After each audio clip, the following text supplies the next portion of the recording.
यस्यासीत् रूपमेव त्रिभुवनतरणे भक्तिवच्च स्वतन्त्रम् शास्त्रं रूपं च लोके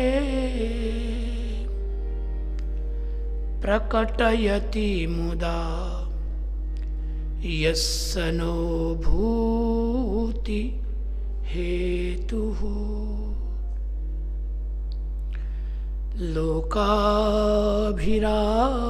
लोकाभिरामम् रणरङ्गधीरम्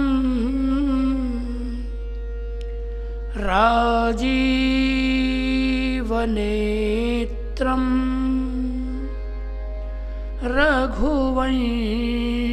रघुवंशनाथम् कारुण्यरूपम्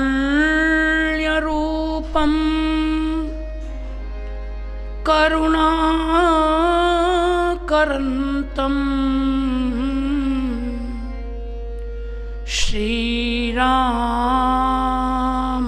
श्रीरामचन्द्रम् शरणं प्रपद्ये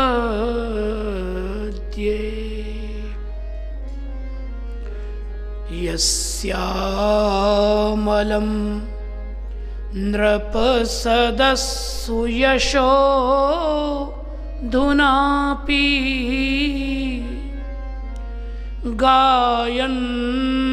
गायन्त्यघघ्न मृषयो दिगिभेन्द्रपट्टम् तं नाकपाल वसुपाल किरीटजुष्ट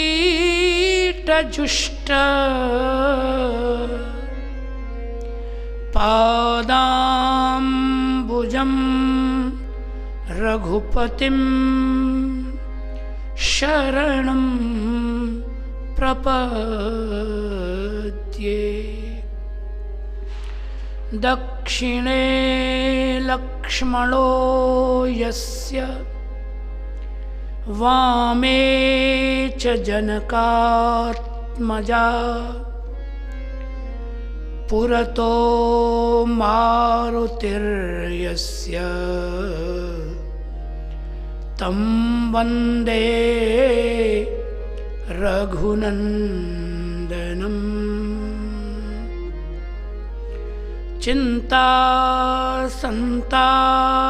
चिन्तासन्तानहन्तारो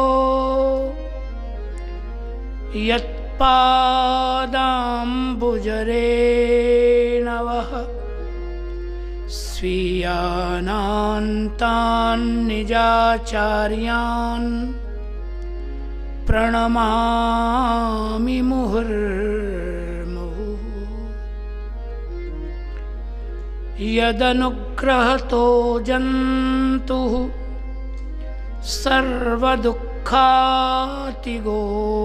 भवेत् तमहं सर्वदा वन्दे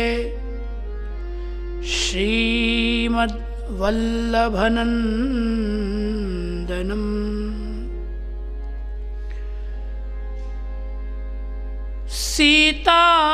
सीताराम जय सीताराम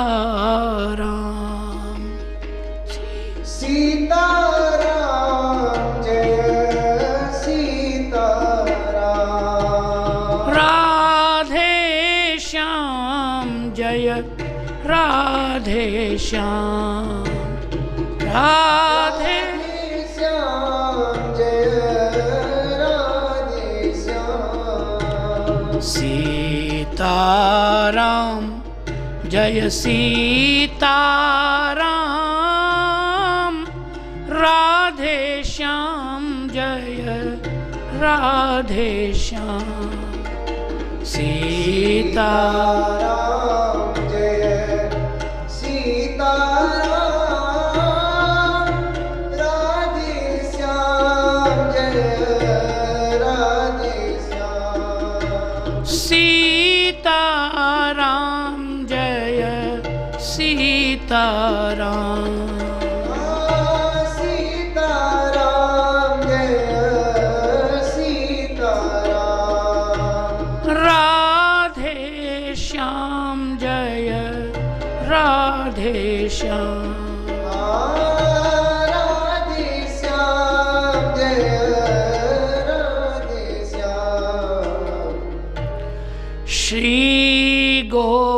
गोवर्धन नाथ की जय। श्याम सुंदर श्री यमुने महारानी की जय। श्री जानकी वल्लभ लाल सरकार की पाटोत्सव महोत्सव की। श्री राम नाम भगवान की जय जय श्री राधे।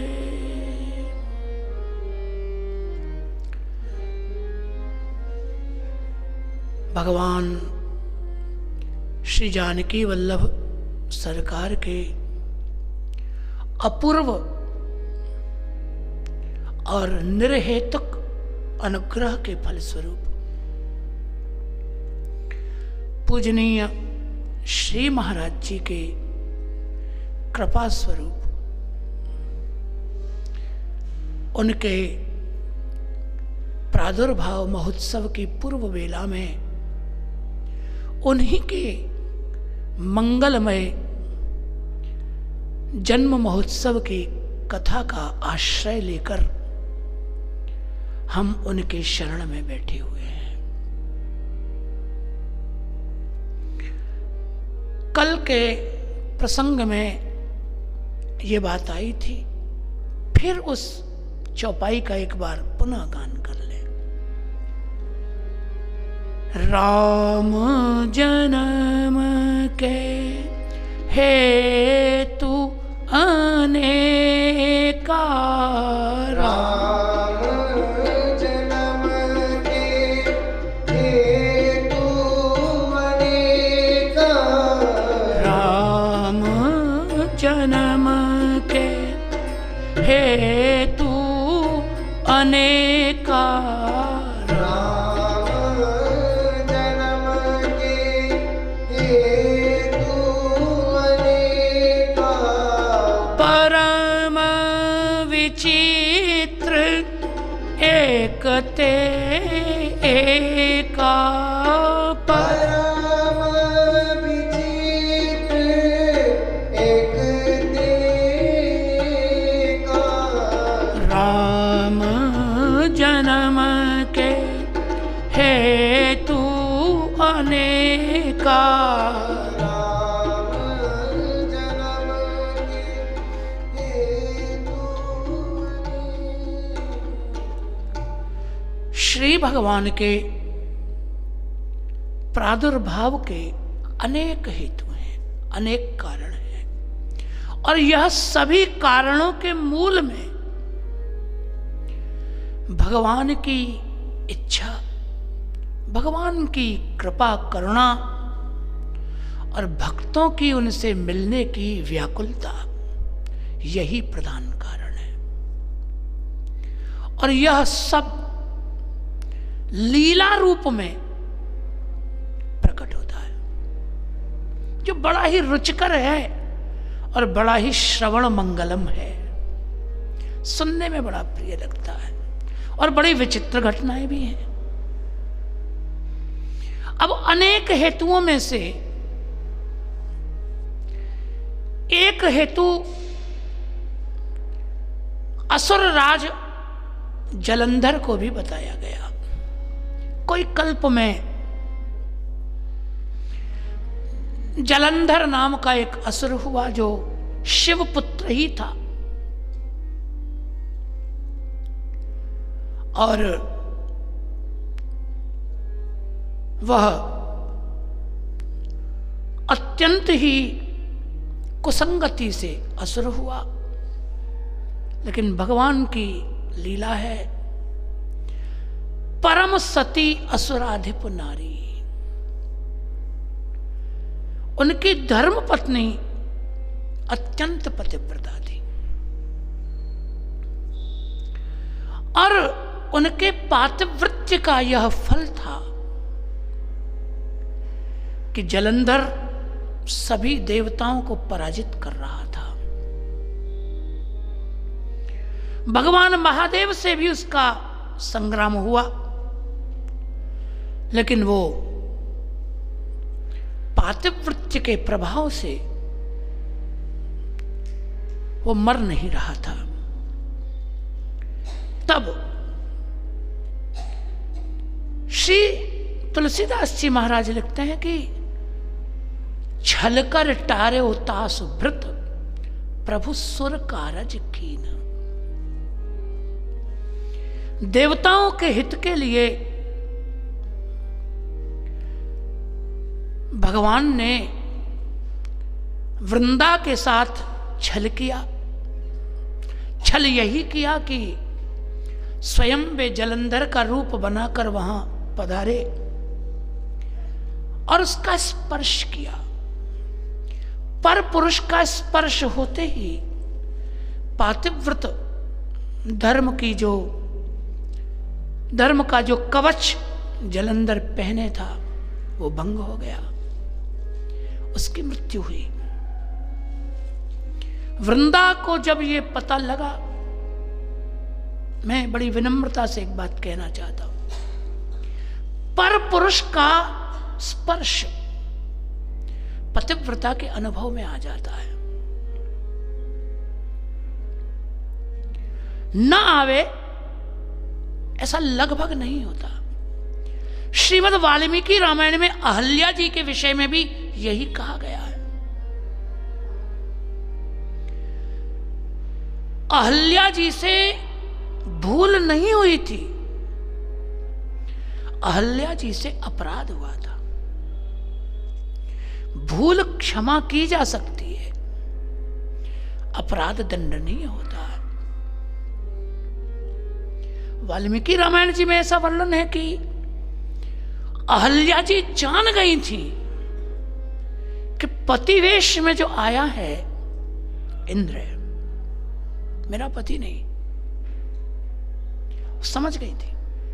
तो कर्तव्य क्या बनता था फिर? जान गई थी तब तो उन्हें तिरस्कार करना चाहिए था उसका, लेकिन वो रूप गर्विता थी। उन्हें इस बात पर बड़ा गर्व हुआ कि जिस देवलोक के महाराज इंद्र को अलौकिक दिव्य रूपवती अनेकों अप्सराएं प्रसन्न रखती हैं, वो मेरे रूप से मोहित होकर और देवलोक से यहां तक आया। क्या रूप है मेरा! तो उन्होंने प्रतिकार नहीं किया जान करके भी। और ऋषि के साथ जो रति सुख है वो अलग है। देवताओं का रति सुख कैसा होता है इसकी लालसा भी हुई, और उन्होंने उस अनैतिक अनुचित अधर्म युक्त उस संबंध को स्वीकार कर लिया। यही कारण था कि उन्हें दंड दिया गया। वो जान गई थी और इसीलिए वहां महर्षि ने ये बात कही थी कि तुमने ज्ञानपूर्वक अपराध किया है और मेरे सामने तुम जड़ की तरह, पाषाण शिला की तरह खड़ी हो। तुम पाषाण शिला हो जाओ। अहल्या पाषाण शिला होकर भी मृत नहीं थी, अंतर में जीवन था, सुख दुखानुभूति थी उनको। महर्षि का शाप था कि तुम पाषाण शिला बनकर पड़ी रहोगी, गर्मी लगेगी पर प्रतिक्रिया नहीं कर पाओगी, जाड़ा लगेगा, प्राकृत सुख दुख की अनुभूति होती रहेगी, लेकिन कोई प्रतिक्रिया नहीं कर सकोगी तुम। यही तुम्हारा दंड है, यही दंड है। तो उस प्रकार पड़ी थी, अपराध था, भूल नहीं थी। भूल तो भगवान भी, भूल को तो सब समझते हैं। तो भगवान ने जब छल किया तो समझ गई वृंदा कि मेरे पति का स्पर्श नहीं है। तो वृंदा देवी ने भगवान को शाप दिया कि आपने मेरे साथ छल किया, तो मैं शाप देती हूं कि आप पृथ्वी पर प्रकट हों और मेरा पति भी आपकी पत्नी के साथ छल करेगा। तो तहां जलंधर रावण भयऊ, वहां जलंधर रावण हुआ। उस कल्प में ऐसी कथा है। इसके बाद अद्भुत परम विचित्र एक ते एका है। तो फिर एक प्रसंग बताया कि नारद शाप दी ने एक बार। ये भी बड़ी विडंबना है। नारद जी के विषय में यदि हम सोचें तो श्रीमद् भागवत में नारद जी के लिए विशेषण आया है, नारदो देव दर्शन। श्री नारद जी के दर्शन का फल है भगवत दर्शन होना।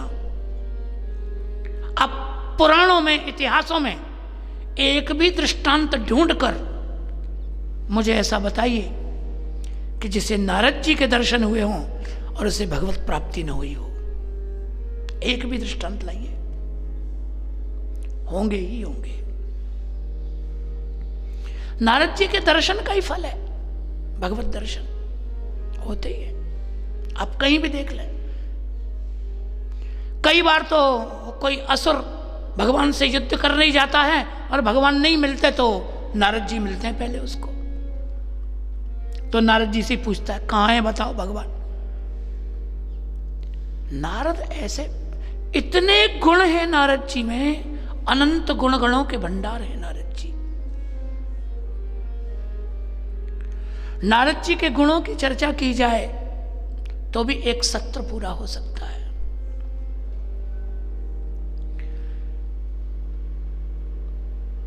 नारद जी अबाधित गति हैं। 14 लोकों में उनकी गति को कोई बाध नहीं सकता है। जब चाहें, जहां चाहें वहां पधार सकते हैं। अप्रतिहत गति श्री नारद जी की है। नारद ऐसे महानुभाव हैं जिनका समादर देवता तो करते ही हैं, साधु तो करते ही हैं, असुर भी करते हैं। श्री नारद जी असुर के राजभवन में तो वो भी आदर, आइए आइए महर्षि। उनको मालूम है नारद जी ऐसे महर्षि हैं कि यदि इनके साथ उपद्रव हुआ तो कोई न कोई मोक्ष मार्ग दिखला ही देंगे। भगवत विरोधी भी श्री नारद जी का आदर करते हैं।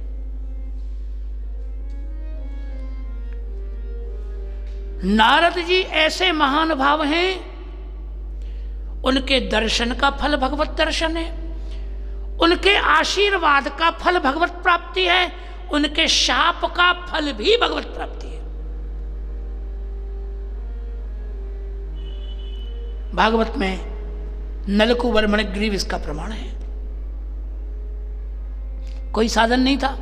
नलकुबर मणिग्रीव का भगवत प्राप्ति का क्या साधन था? कुछ नहीं, कोई भी साधन नहीं है। बस नारद जी को दया आ गई थी, इसलिए नारद जी ने उनसे बात कही कि असतः श्रीमदान्धस्य दारिद्र्यम परमांजनम।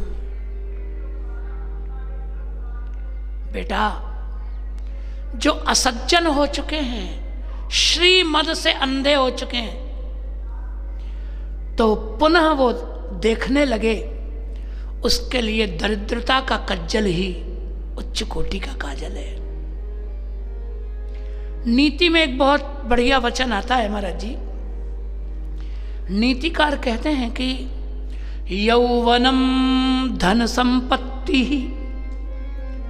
प्रभुत्वम अविवेकता एकैकमप्यनर्थाय किमु यत्र चतुष्टयम्। जवानी की उम्र, युवावस्था, प्रायः करके मनुष्य जितने प्रमाद करता है वो युवावस्था में ही अधिकांश रूप से करता है। तो युवावस्था स्वयं में ही एक विष है जो संभाल के न रखा जाए तो वो मार देगा। तो युवावस्था ही एक बड़ी कठिन वस्तु है। और दूसरा धन संपत्ति ही। यदि जवानी की उम्र में पैसा बढ़ जाए तो जहर 2 गुना समझ लेना चाहिए, बढ़ गया। क्योंकि शरीर तो भोग लिप्सु है ही, पर भोग के साधन भी उपलब्ध हो गए, धन संपत्ति और आ गई, साधन खुल गए। तीसरी चीज प्रभुत्वम, अधिकार प्राप्त होना। तो जहर 3 गुना हो गया। युवावस्था है, अनाप शनाप पैसा है, और प्रभुत्व माने अधिकार भी प्राप्त है। अब इनके पास तो युवा तो हैं ही, धनाध्यक्ष कुबेर के पुत्र हैं, तो धन की कोई कमी नहीं है। और भाई देवताओं के फाइनेंस मिनिस्टर के बेटे हैं, तो अधिकारी भी अधिकारी के बेटे हैं, तो मिनिस्टर के लड़के को तो कानून का भी खतरा नहीं है कोई, तो पुलिस को भी नहीं समझता कुछ, तो अधिकार भी है उनके पास,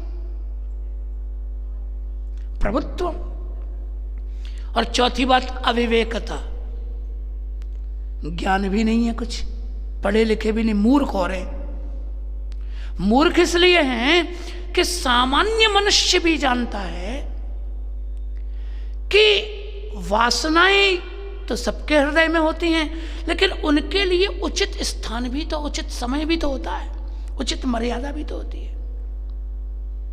भाई भाई के बीच में मर्यादा है, कहां रखी इन्होंने? श्री मंदाकिनी गंगा का तट, गंगा तट पर तो सामान्य मनुष्य भी जाता है तो पवित्र भाव लेके जाता है। गंगा तट कोई भोग का स्थल है, भोग स्थल है, लेकिन क्योंकि अविवेक है, मदान्ध हो रहे हैं। और यह सब देखकर विष चौगुना हो गया। एकैकमप्यनर्थ, एक वस्तु भी किसी के पास हो तो अनर्थ कर सकता है, और जिस पर चारों के चारों ही हो उसकी तो कथा ही क्या है। इनके साथ यही हुआ। तब नारद जी ने कहा कि बेटा श्रीमद में अंधे हो चुके हो तो तुम्हें दरिद्रता का काजल लगाना ही पड़ेगा, और उनको शाप दिया कि वृक्षत्व की तुम्हें प्राप्ति हो। लेकिन देखिए यही संतों का स्वभाव है। क्रोधोपि देवस्य वरेण तुल्यः, क्रोधोपि देवस्य वरेण तुल्यः। सत्पुरुषों का जो क्रोध है वो भी साधन बन जाता है भगवत प्राप्ति का, कल्याण का साधन बन जाता है। दुष्टों की दंडवत से भी डरना, नमन नीच की अति दुखदाई। नीच पुरुषों के नमस्कार से भी डरना चाहिए। सत्पुरुष जो सज्जन पुरुष हैं, महात्मा हैं,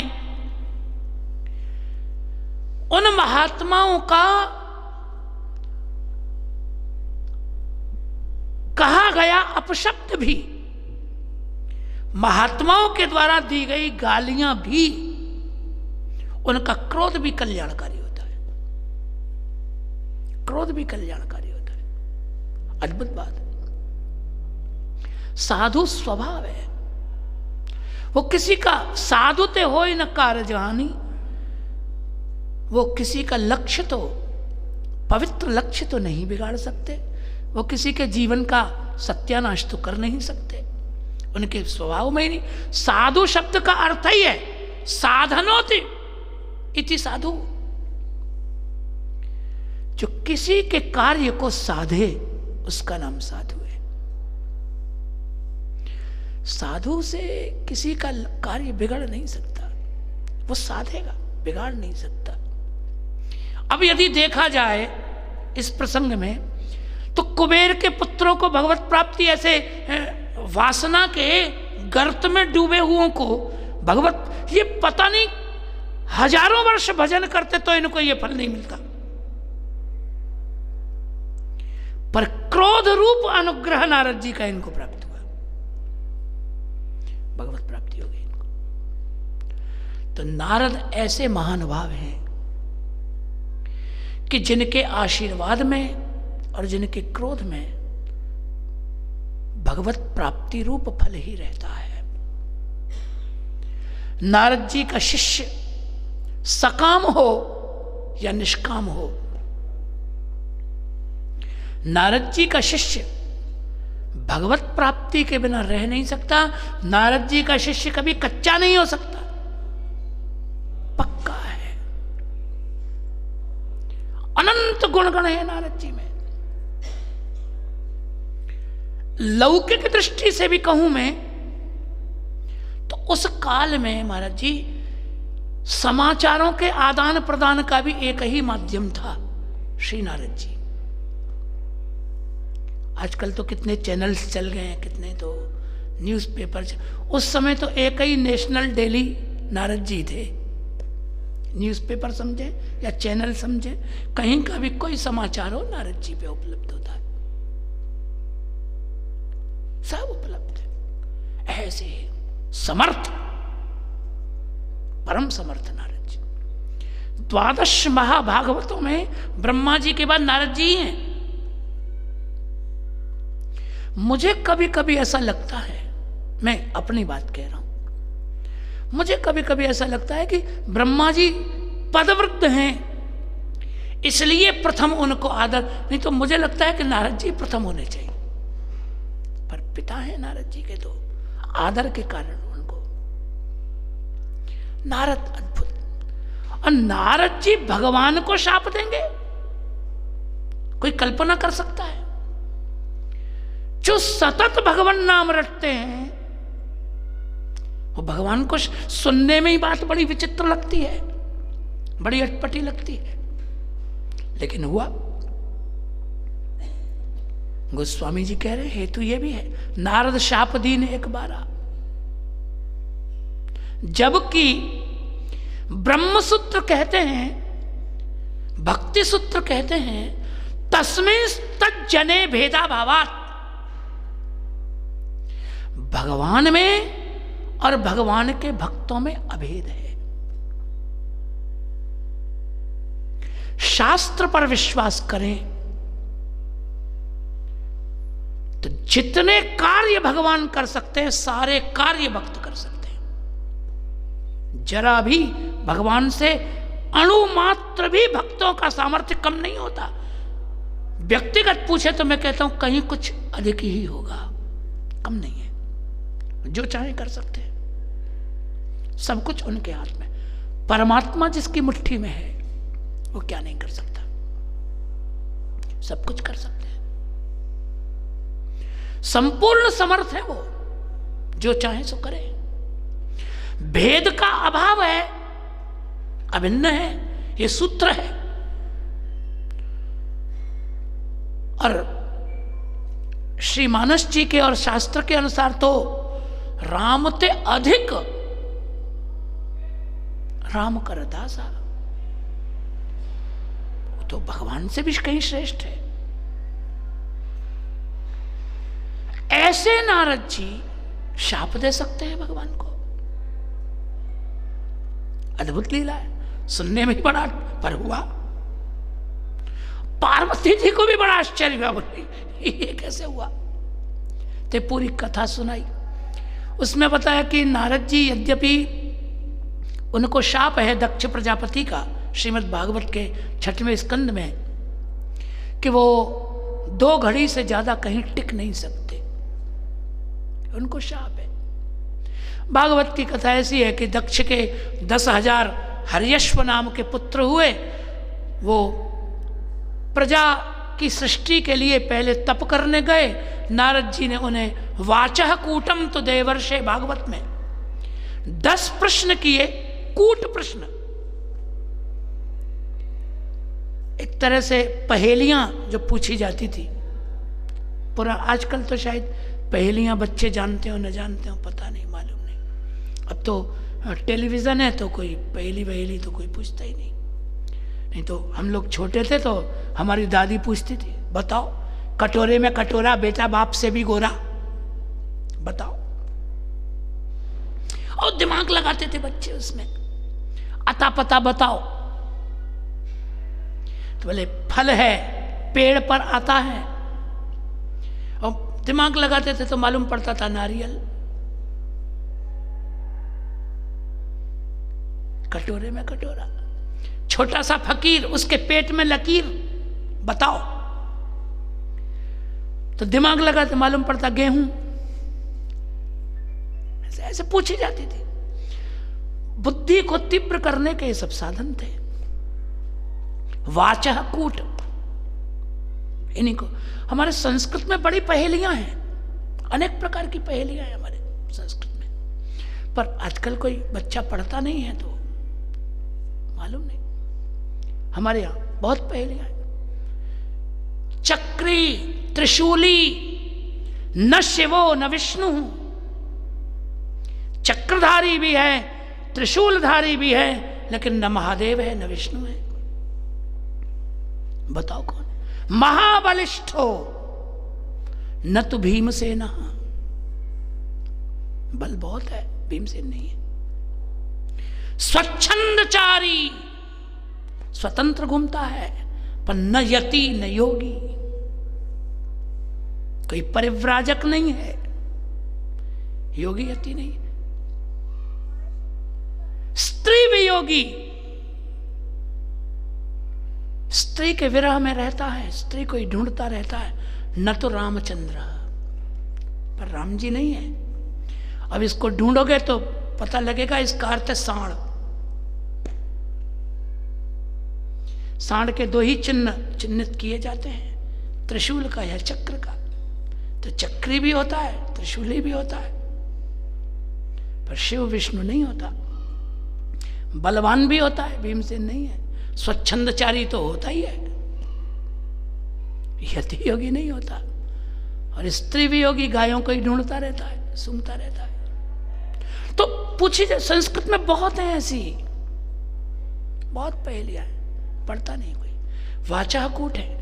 अब ये देखा जाए तो नारद जी की पहेलियां हैं। नारद जी पूछ रहे हैं कि एक बात बताओ, सृष्टि करने तो तपस्या करने जा रहे हो और सृष्टि की कामना है, ते बताओ कि तथैक पुरुषम राष्ट्रम बिलम चादृष्ट निर्गमम बहुरूपाम स्त्रियम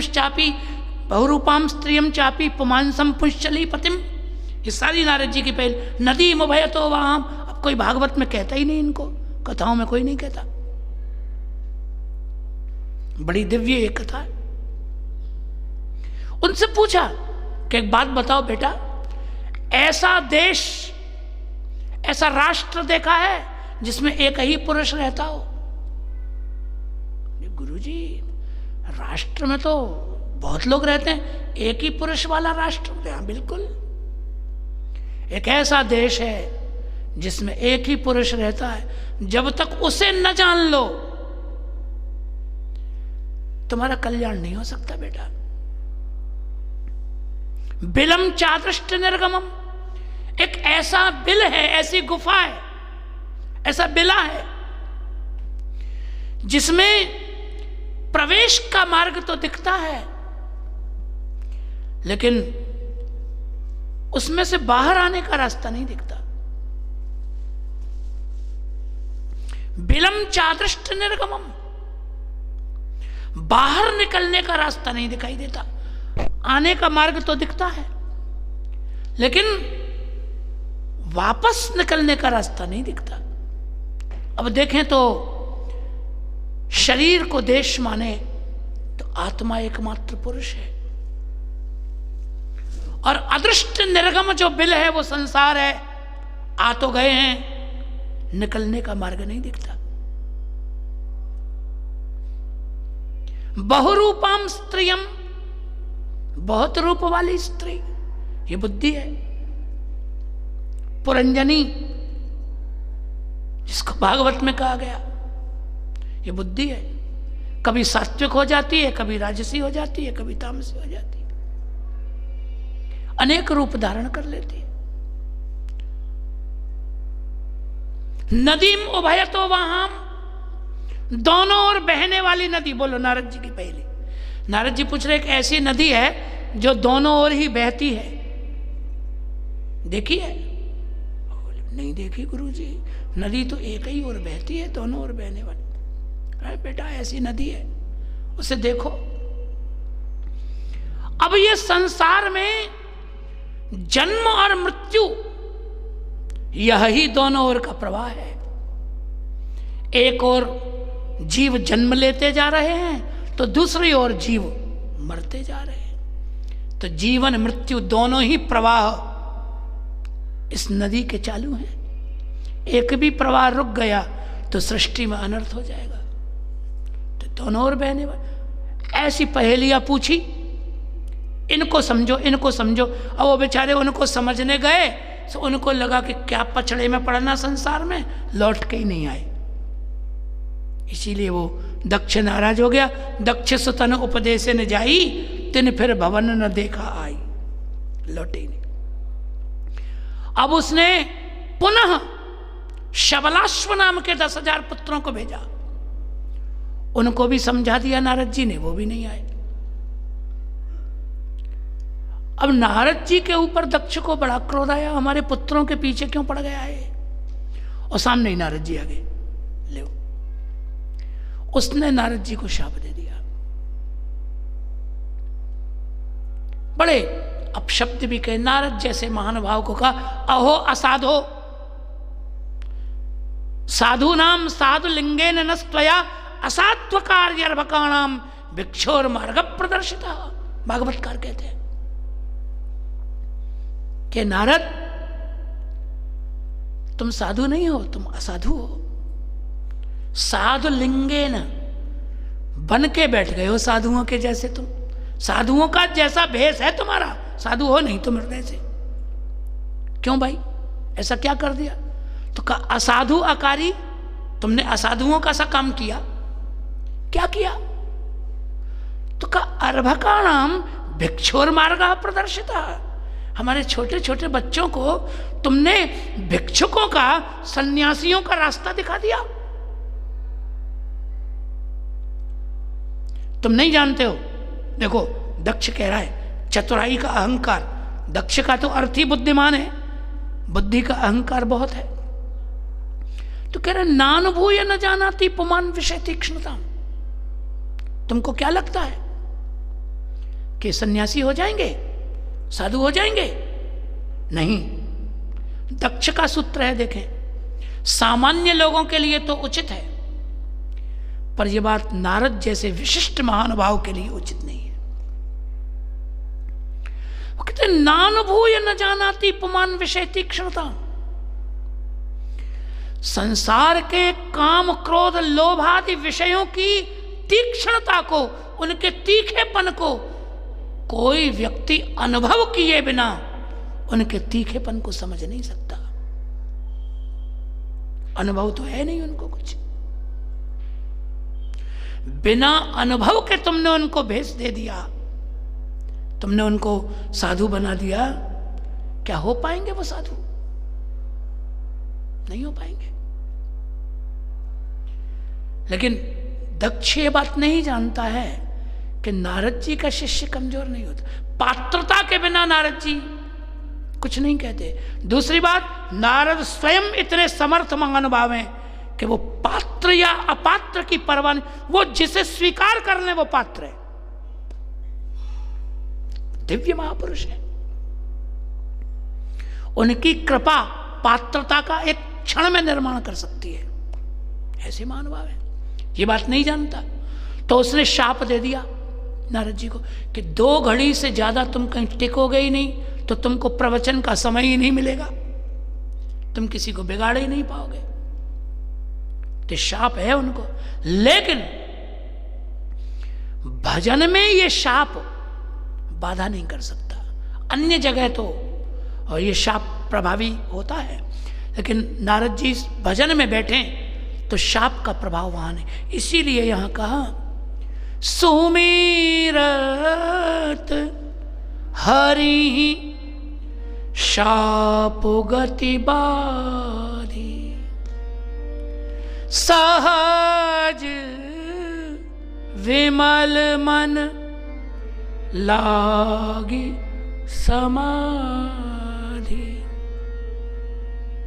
सुमिरत हरि, भगवान के स्मरण करते ही दक्ष के शाप की गति बाधित हुई और श्री नारद जी समाधिस्थ हो गए। देखिए, कुर्सी का चक्कर शुरू से ही पुराना खराब ही है। चाहे वो कुर्सी प्राकृत हो, चाहे वो पद अप्राकृत हो। इंद्र जैसे स्वर्गाधिपति है तो पद ही ना, वो भी तो सत्ता का जिनको चस्का लग जाता है, सत्ता का जिनको सुख लग जाता है, उनको ये कुर्सी का खतरा बड़ा समाया ही रहता है। आपने सुना होगा 100 अश्वमेध यज्ञ कोई करे तो इंद्र करने नहीं देते, जगह जगह विघ्न करते। सगर के यज्ञ में विघ्न किया, पृथु जी के यज्ञ में विघ्न किया, 100वां पूरा नहीं होने देते। 100वां इसलिए पूरा नहीं होने देते क्योंकि वेद में इंद्र का नाम है शतक्रतु। 100 अश्वमेध यज्ञ करने वाला व्यक्ति इंद्र पद का अधिकारी हो जाता है। 100 अश्वमेध यज्ञ पूरे तो शतक्रतु के योग्य हो जाता है। और कंपटीटर तो किसको पसंद है? तो इंद्र को लगता है तो आया, शतक्रतु हो गया तो फिर तो इंद्र हो जाएगा, तो होने नहीं देते इंद्र। तो कहां मिटा बताइए? न काम मिटा, न क्रोध मिटा, न लोभ मिटा। स्वर्ग शरीर से, देव शरीर से क्या हुआ? क्या लाभ हुआ? कुछ मिटा? इसीलिए महाराज रघु से जब ये बात पूछी गई कि आप स्वर्ग में विराजें, तो उन्होंने मना कर दिया। बोले मुझे स्वर्ग नहीं चाहिए, मुझे देवता पसंद ही नहीं है। देवताओं से श्रेष्ठ मनुष्य है, कम से कम धर्म से जीते तो हैं, भोग प्राधान्य से तो नहीं जीते। कम से कम वो प्रयास तो करते हैं विषयों से दूर रहने का, साधना तब कुछ तो करते हैं। पर जहां जाकर भी वासनाएं न मिटें और बढ़ जाएं, मैं नहीं जाऊंगा। महात्मा रघु जी ने मना कर दिया।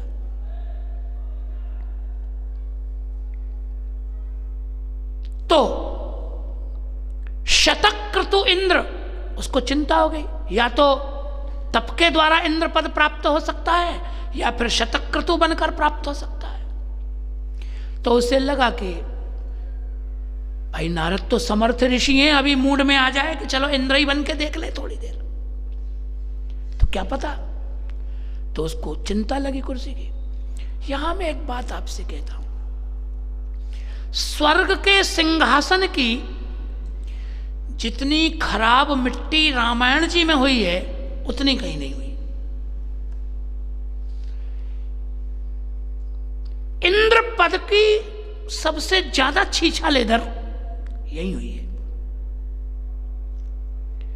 इंद्र को बताया है कुत्ता यहां, और स्वर्ग के राज्य को बताया सूखी हड्डी।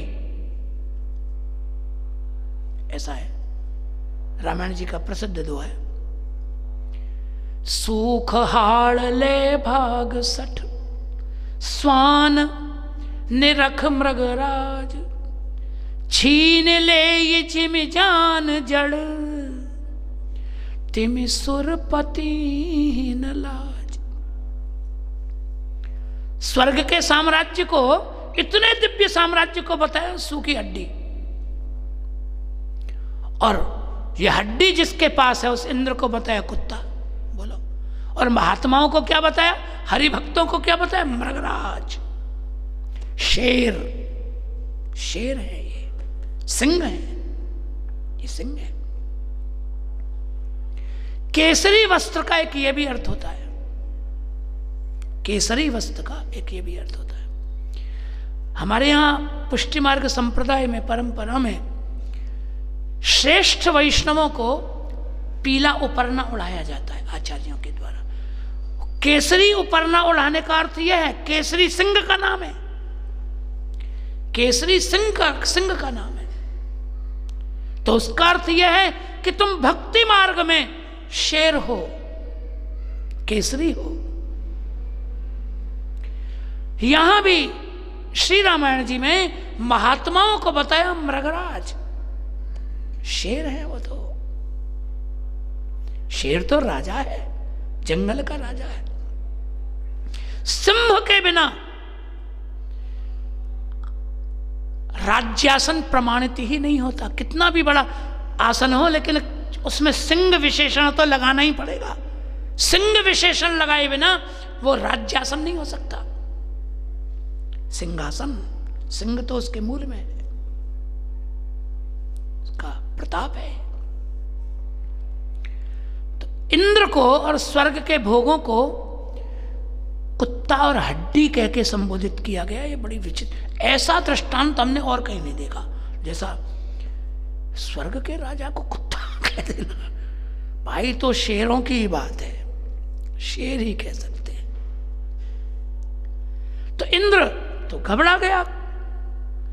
एक तुच्छ पशु का हृदय कितना उदार हो सकता है। तो वहां उसने नारद जी का तप भंग करने का प्रयास किया और वो भंग हुआ नहीं। बाद में उसने क्षमा मांगी और भयो न नारद मन कछु रोसा। तो महात्मा है, उनको तो कोई कामना कल्पना तो है नहीं, इसलिए क्षमा कर दिया। बोले जाओ भाई, लेकिन काम विजय का अहंकार उनमें हो गया। मुझे ऐसा लगता है महाराज जी कि यह अहंकार भगवान की लीला के मूल में भगवत इच्छा से ही हुआ है। नारद जैसे महात्मा को क्या अहंकार, पर भगवत लीला है इसलिए अहंकार उनमें हुआ। और काम जय का अहंकार हुआ तो भगवान को यह समाचार सुनाया भी उन्होंने। और भगवान तो भगवान है, रूख बचन, रूख बदन कर बचन मृदु, बोले श्री भगवान। तो कौतुकी है ना भगवान, तो भगवान तो खिलाड़ी हैं, उनको लीला करनी है तो कौतुक करना है।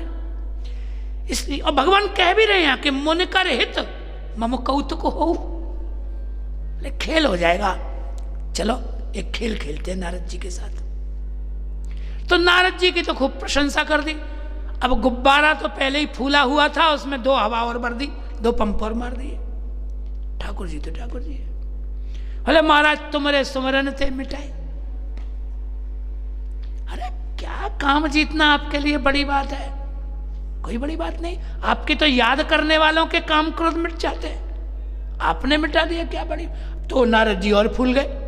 और ज्यादा फूलना गुब्बारे के फूटने का लक्षण है। ज्यादा हवा भरोगे तो उसकी क्षमता से बाहर हो जाएगा। अब नारद जी तो ठीक है।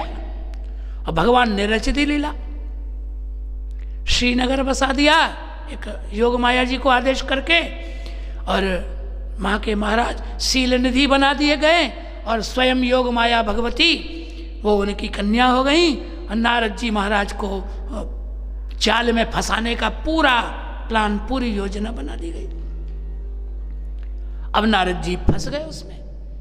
बड़ी सुंदर राजकुमारी, स्वयंवर हुआ।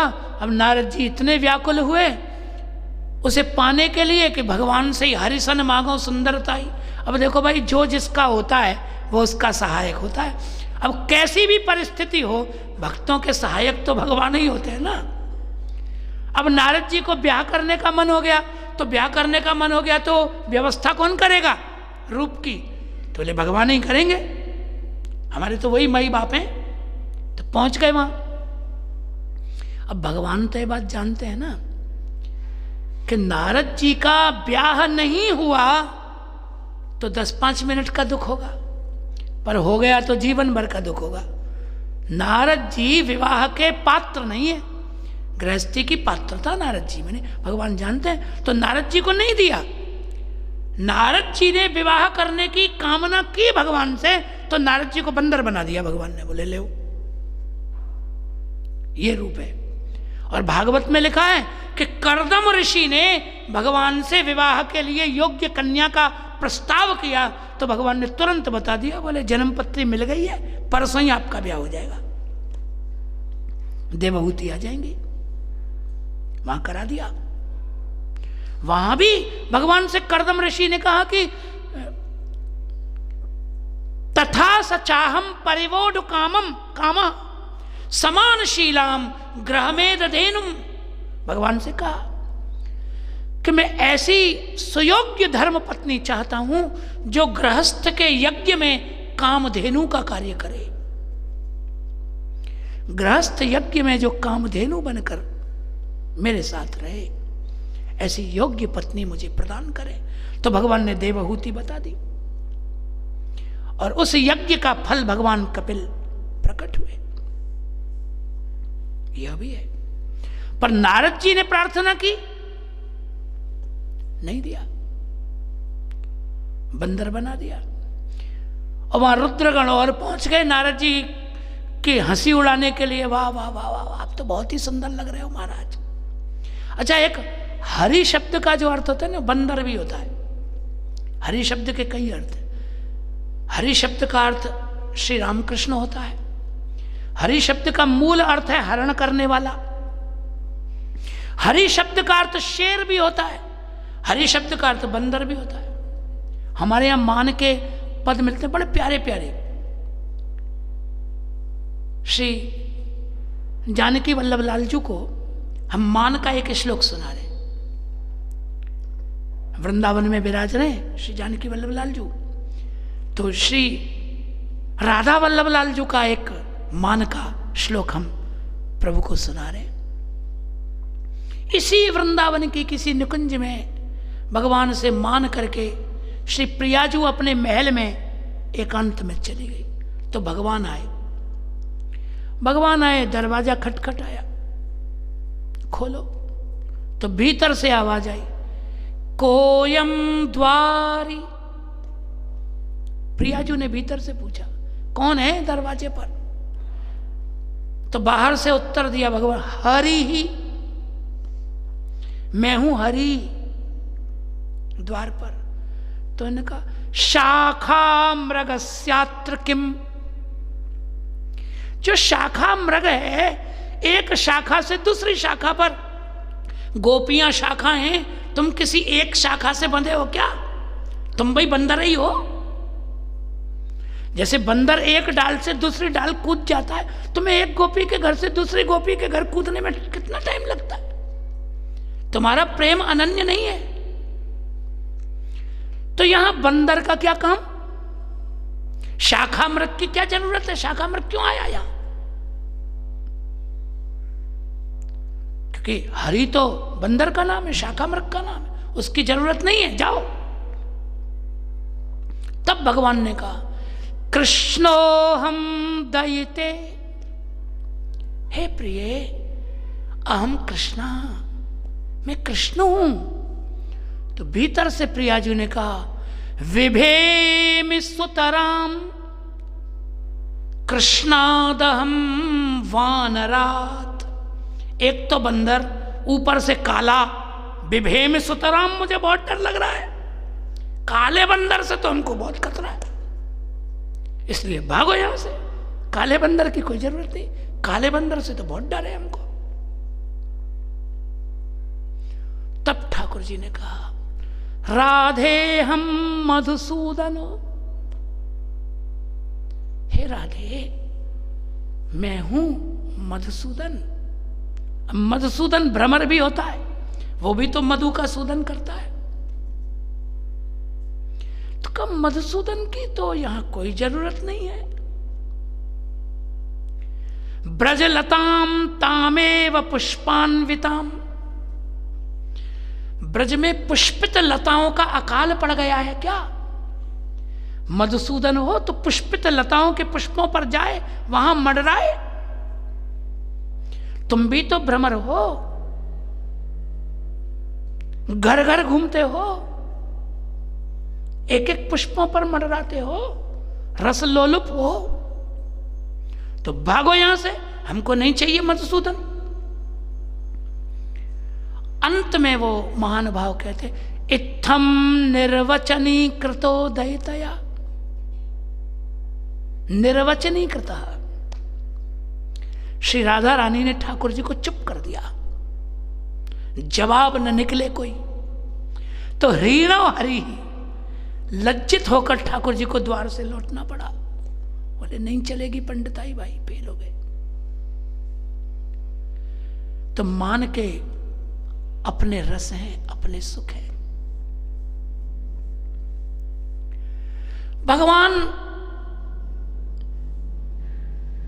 इस बात को जानते हैं कि भक्त का हित किसमें है।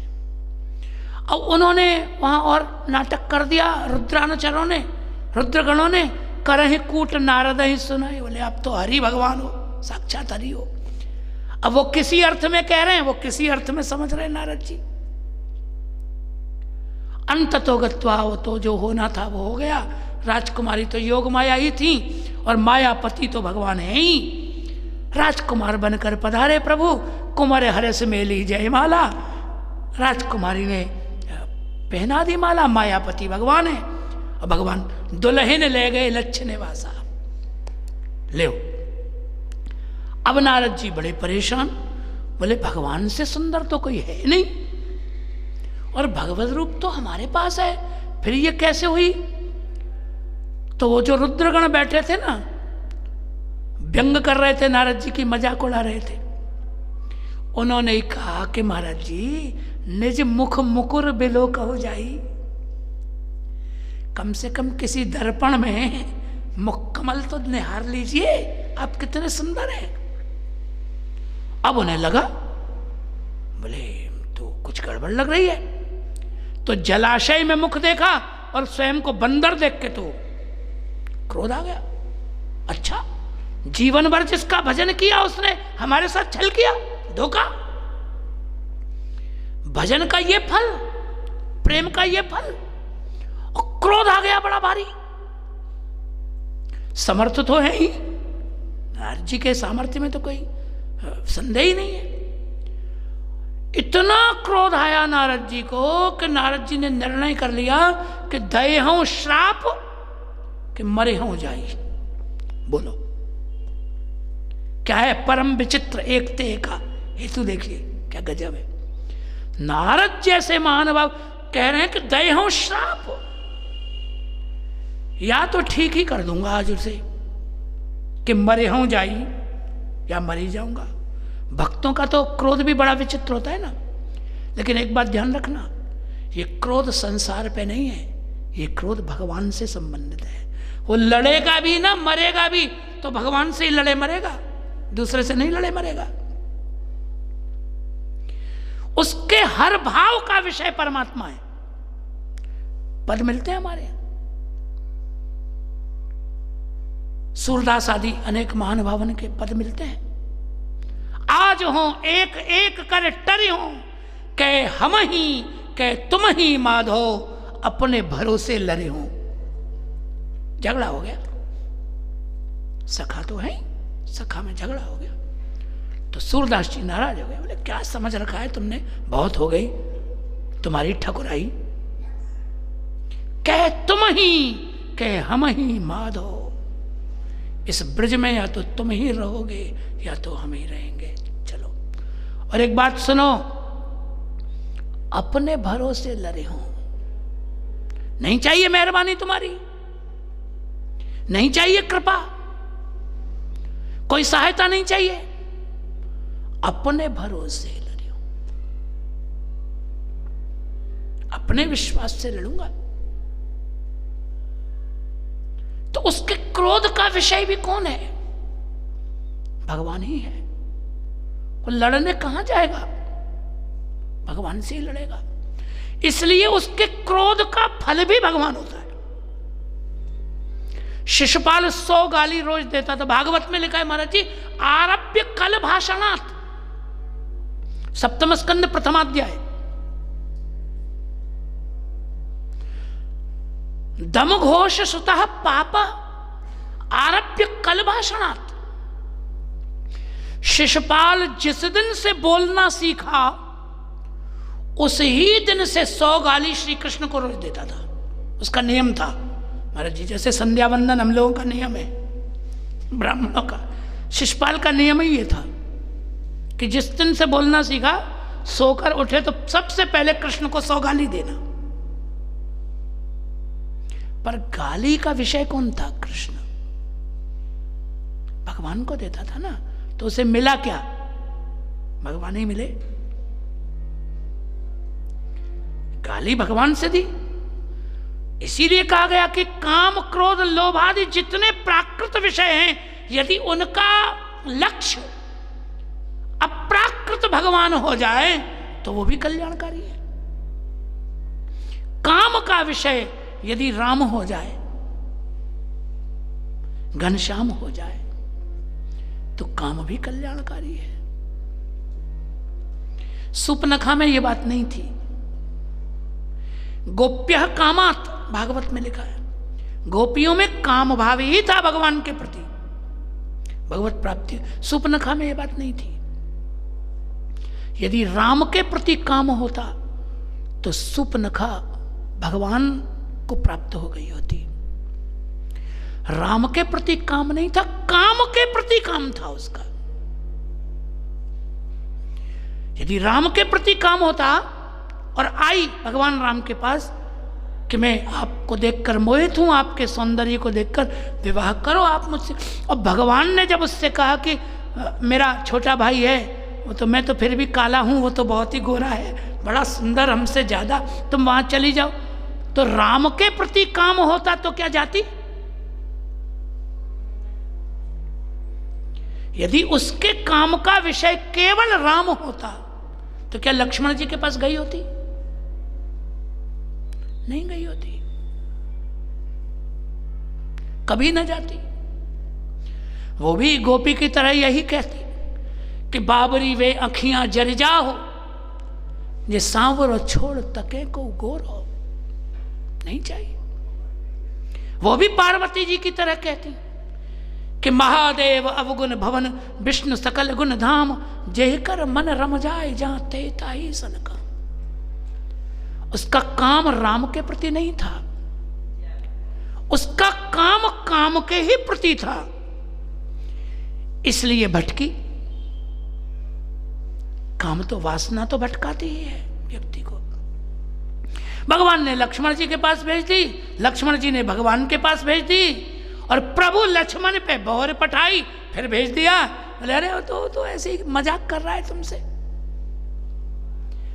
तो काम के प्रति काम होगा तो भटकाव होगा जीवन में। लेकिन जिसको कृष्ण काम हो, जिसे राम काम हो, उसके तो सारे भटकाव खत्म हो जाते हैं साहब। तो काम का विषय भगवान नहीं था सूर्पनखा के भीतर, इसलिए भटकना पड़ा। गोपियों के काम का विषय कृष्ण है। क्रोध का विषय, नारद जी के क्रोध का विषय संसार नहीं है, नारद जी के क्रोध का विषय भगवान है। लड़े, क्रोध तो आ ही रहा था और बीच ही पंथ मिले धनुजारी। ले, आप किसी पर नाराज हो और वो सामने ही मिल जाए आपको, तो क्रोध फूट ही पड़ेगा। फूट पड़ा क्रोध, मार। कुछ बोल के नारद जी ने भगवान को शाप दे दिया। बोले तुम क्या समझते हो? देखिए ऐसी बात नारद जी ने कही जो हम सोच नहीं सकते। नारद जी के ब्रज भाषा का शब्द बड़ा बढ़िया प्रयोग किया। कहा कि भले भवन अब बायन दीना। देखो नारद जी कह रहे तुमसे कोई बोलने वाला तो है नहीं, परम स्वतंत्र, न सिर पर कोई पूछने वाला तो है नहीं, उचित अनुचित कुछ कहने वाला कोई नहीं है, इसलिए तुम्हारे होश ठिकाने नहीं है। लेकिन भले भवन अब बायन दीना, ये जो बायना है हमारे यहां ब्रज भाषा में नेग को बायना कहते हैं।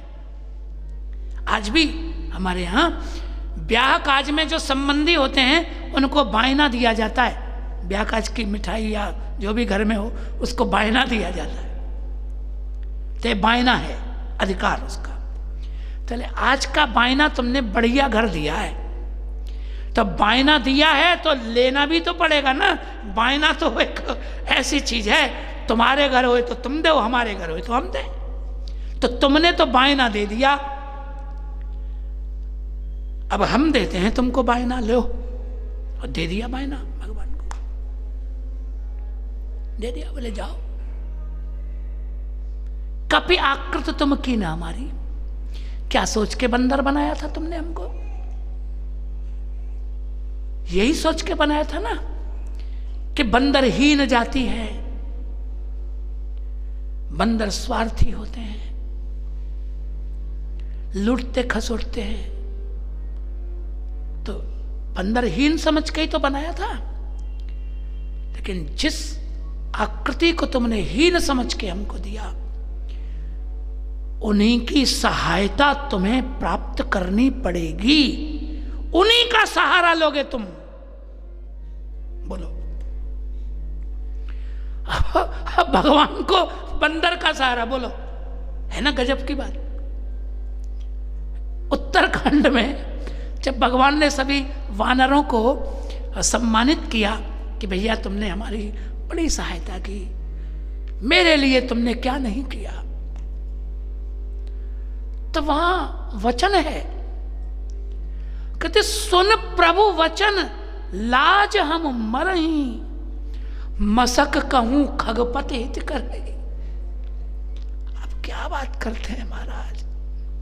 तो आपकी ऐसी बात है कि किसी मच्छर ने शेर का सहयोग किया हो, कभी सुना है किसी ने? मसक कहूं खगपति हित करे, कोई मच्छर किसी शेर की सहायता कर सकता है? किसी ने सुना है? आप तो ऐसी बात कर रहे हैं। पर भगवान कह रहे हैं, क्योंकि नारद जी ने कहा है कि सहायता करेंगे, तो भगवान उस सहायता को स्वीकार कर रहे हैं। और राजकुमार बनो और बस स्त्री के विरह में दुखी हो, जो जो कहना था सब कह दिया। अच्छा कह दिया, अब नशा उतरा। जब हरि माया दूर निवारी, ये माया का पर्दा हटाया, अब नारद जी रोए, हे भगवान ये क्या हो गया? इतनी ग्लानि हुई कि नारद जी ये भी कहने लगे, मृषा होए मम साप कृपाला, मेरा शाप झूठा हो जाना चाहिए। तब भगवान ने कहा मम इच्छा, तो खेल तो है ही सब, कौतुक है सब। तो भगवान ने कहा कि आपकी गलती ही नहीं है, तो हमारी इच्छा थी कौतुक करने की, हमको खेलने की इच्छा थी, हमने आपके साथ खेल लिया, थोड़ा सा क्या है उसमें? भगवान तो भगवान है, तो सब रस है, बस सब निमित्त हैं, मूल में इच्छा तो श्री हरि की ही है। भगवान ने कहा मम इच्छा, हमारी इच्छा है। अब वो जो रुद्रगण थे, पहले उनको ही पहला थप्पड़ तो उन्हीं को लगाया जो मजाक उड़ा रहे थे। उन्हीं को कह दिया तुम जाओ, हो निशाचर जाए तुम कपटी पापी दो। और बेचारे जब उन्होंने देखा नारद जी का मूड अब ठीक है, सुधर गया है, वो बेचारे आए दंडवत करने। बोले गुरुजी, तो कहा जाओ तुम रावण कुंभकर्ण हो जाओ। तो रावण कुंभकर्ण, एक ये भी हेतु है। एक और हेतु तुलसीकृत रामचरितमानस में महाराज प्रताप भानु की कथा के रूप में दर्शाया गया। आर्ष परंपरा को प्रमाण माने तो यह कथा प्रताप भानु की वर्तमान काल में किसी ग्रंथ में देखने को नहीं मिलती। और सत्पुरुषों से, महापुरुषों से, परंपरा से यह सुना है दास ने कि वर्तमान कल्प में, श्वेत वाराह कल्प में, क्योंकि कल्प कल्प लगी प्रभु अवतार ही, प्रतिकल्प में भगवान का अवतार है। तो वर्तमान कल्प में, श्वेत वाराह कल्प में जो रावण कुंभकर्ण हुए वो ये प्रताप भानु और उसका भाई अरिमर्दन ही थे। ऐसा काशी की परंपरा के और भी रामचरितमानस की परंपरा के विद्वान महानुभावों से, गुरुजनों से हमने सुना है। क्योंकि भगवान के जन्म के अनेक प्रयोजन हैं, हेतु हैं, तो सब विविध कल्पों में हुए होंगे। किसी कल्प में कोई निमित्त होगा, किसी में कोई होगा। लेकिन वर्तमान कल्प में, श्वेत वाराह कल्प में जो भगवान का अवतार हुआ उसमें रावण कुंभकर्ण कौन हुए, उस विषय में गुरुजनों से ऐसा सुना है कि प्रताप भानु और अरिमर्दन ये दोनों रावण कुंभकर्ण हुए, ऐसा सुना है। अब इनकी कथा भी बड़ी अद्भुत है, देखें तो आप। इस कथा में बताया कि सत्यकेतु नाम के एक धर्मशील राजा थे। केतु शब्द का अर्थ होता है चिन्ह, ध्वजा। केतु का अर्थ होता है चिन्ह, ध्वजा। तो सत्य ही जिनकी ध्वजा थी, ऐसे महाराज सत्यकेतु थे। उनके दो पुत्र हुए, एक का नाम प्रताप भानु हुआ, एक का नाम शत्रुदमन या अरिमर्दन ये हुआ। बड़े धर्म परंपरा के सम्राट थे। और उनके जो दोनों पुत्र थे, प्रताप भानु और अरिमर्दन, दोनों भी बड़े धर्मशील थे। इनका एक दंडवत प्रणाम। स्वामी जी पधारे, पधारे, पधारे। बड़ोदरा से पूज्य स्वामी श्री हरीशानंद जी महाराज पधारे हैं। बिराजिए, बिराज, बिराजिए, आसन बिराजिए, आइए बिराजिए।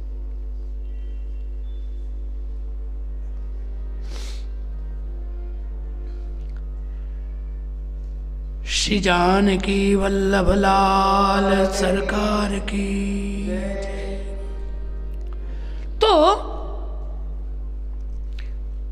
दोनों ही बड़े यशस्वी थे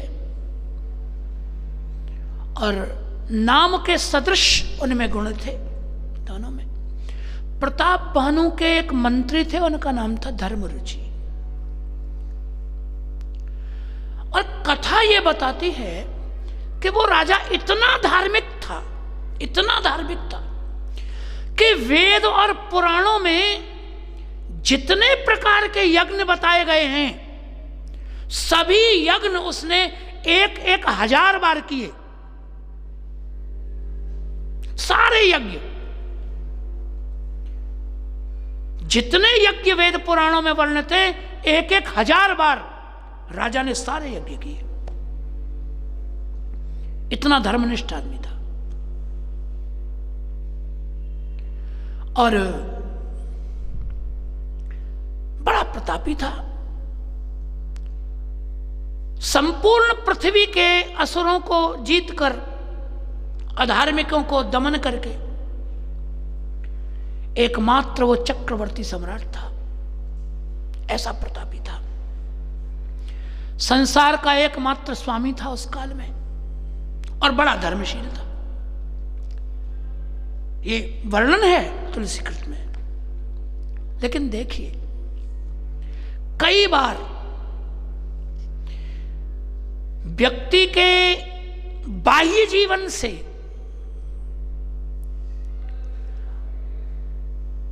उसकी श्रेष्ठता हम देखते हैं, अनुमानित करते हैं, लेकिन वह अनुमान सच नहीं होता। दूर से हमें व्यक्ति सुखी दिखता है कि बड़ा धार्मिक है, बड़ा निष्काम है, बड़ा श्रेष्ठ व्यक्ति है, लेकिन उसके अंतर में कितनी कामनाएं, वासनाएं भरी होती हैं, ये एक बड़ी विचित्र बात है। प्रताप भानु राजा अपने आप में परिपूर्ण राजा था, यदि उसके इस इतिहास को देखा जाए तो।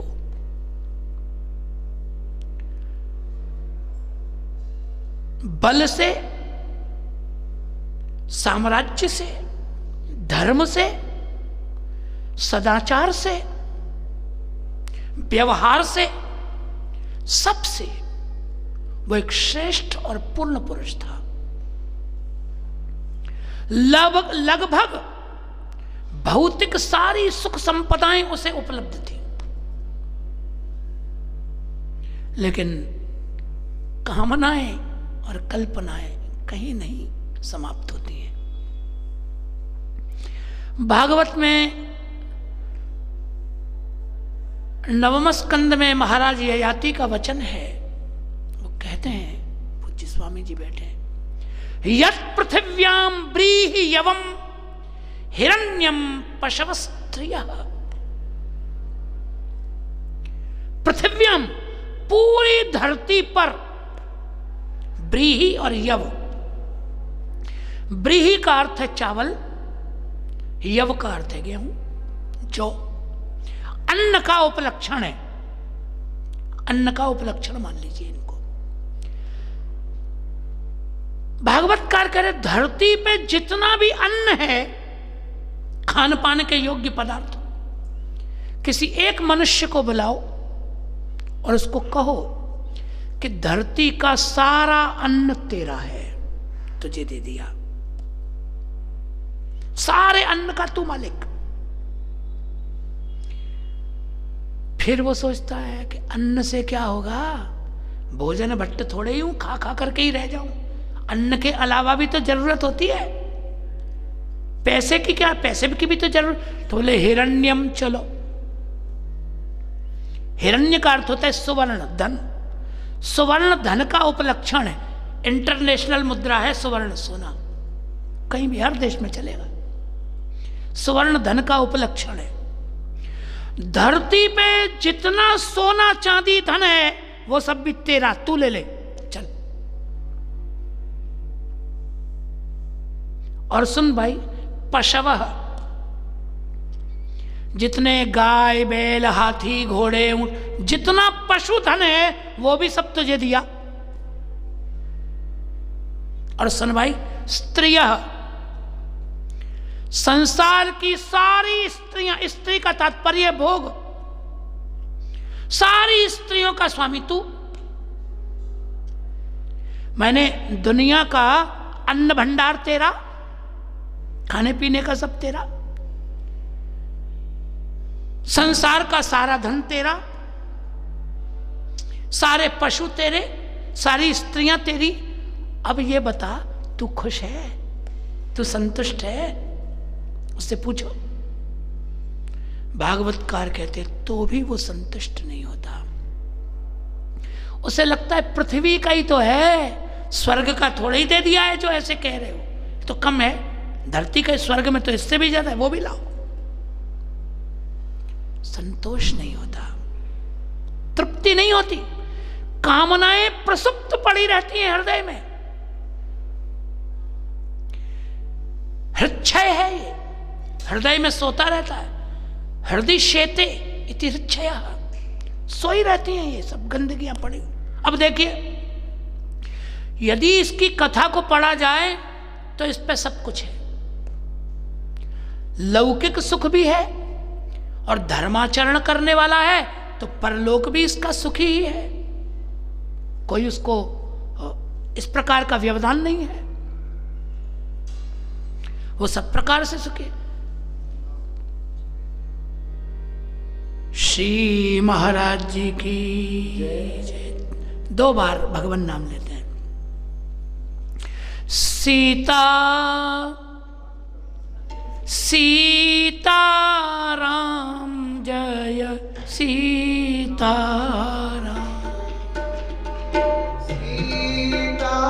सीताराम जय सीताराम। राधे श्याम जय राधे। हाँ राधे श्याम जय राधे श्याम। सीताराम जय सीताराम।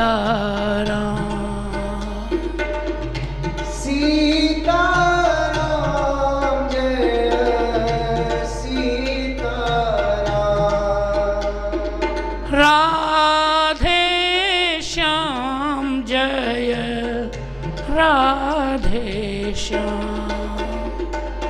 राधे श्याम जय राधे श्याम। सीताराम जय सीताराम। राधे श्याम जय राधे श्याम। सीताराम जय सीताराम। राधे श्याम जय राधे श्याम। श्री जानकी वल्लभ लाल की। प्रताप भानु राजा का प्रताप दश दिगंत में था और संसार का यह नियम है कि जो वस्तु बल से प्राप्त नहीं होती कई बार वह छल से प्राप्त होती।